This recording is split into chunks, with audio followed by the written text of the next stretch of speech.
Hello friends, आज की इस वीडियो में मैं आपको स्टीफन हॉकिंग के बारे में कुछ महत्वपूर्ण बातें बताने वाला हूं।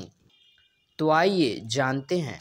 स्टीफन विलियम हॉकिंग ने दुनिया को अपने कई शोधों से बार बार चौंकाया। वह इतने हिम्मती थे कि डॉक्टरों द्वारा जिंदगी के 2 साल बताए जाने के बाद भी उन्होंने अपनी मौत को कई बार धोखा दिया और 76 साल की उम्र में इस दुनिया को छोड़कर चले गए। स्टीफन का जन्म 8 जनवरी 1942 को इंग्लैंड के ऑक्सफोर्ड में हुआ था। बचपन से मेधावी स्टीफन ने सोच लिया था कि वह अंतरिक्ष वैज्ञानिक बनना चाहते थे।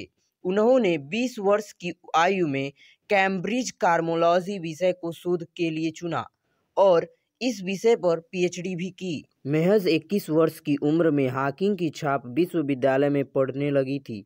उसकी आंखों में सैकड़ों सपने थे, लेकिन एक दिन जब छुट्टियों में घर पर थे और सीढ़ियों से उतर रहे थे, तभी उन्हें बेहोशी का एहसास हुआ और वे नीचे गिर गए। तब डॉक्टरों ने एक गंभीर बीमारी होने के संकेत दिए। मोटर न्यूरॉन एक गंभीर और असाध्य बीमारी का पता चला, जिसमें शरीर लकवाग्रस्त हो जाता है और सारे अंग धीरे धीरे काम करना बंद कर देते हैं।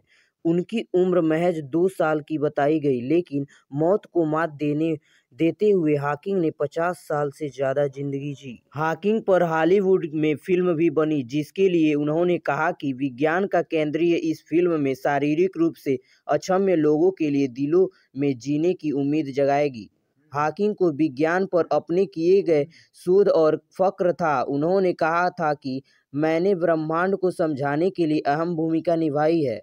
वह तब बहुत खुश होते थे जब लोगों की भीड़ उन्हें और उनके काम को जानना चाहती थी। उन्होंने कहा था कि मेरी बीमारी के कारण ही मैं एक बेहतरीन वैज्ञानिक बन पाया हूँ। मेरी अक्षमताओं की वजह से ही मुझे ब्रह्मांड पर किए गए शोध पर सोचने का काम मिला। मेरे अध्ययन ने यह साबित किया कि दुनिया में कोई विकलांगता नहीं है। मैं दिमाग को एक कंप्यूटर समझता हूँ जो उसके अलग अलग हिस्सों में असफल होने का वजह से काम करना बंद कर देता है।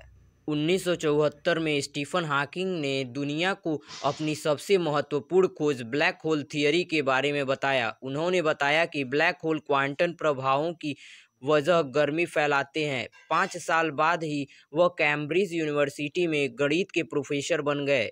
यह वही पद है जिस पर कभी महान वैज्ञानिक एल्बर्ट आइंस्टाइन नियुक्त थे। साल 1998 में प्रकाशित हुई स्टीफन हॉकिंग की किताब a brief history of time ने पूरी दुनिया में तहलका मचा दिया था।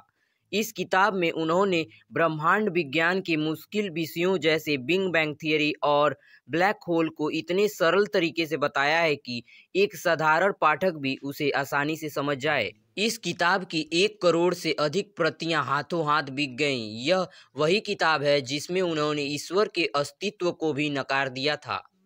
हॉकिंग एक टाइम मशीन बनाना चाहते थे। उन्होंने एक बार कहा था कि अगर उनके पास टाइम मशीन होती तो वह हॉलीवुड की सबसे खूबसूरत अदाकारा माने जाने वाली मार्लिन मुनरो से मिलने जाते। तो दोस्तों, अगर ये वीडियो आपको अच्छा लगे तो लाइक, शेयर और सब्सक्राइब करना ना भूलें।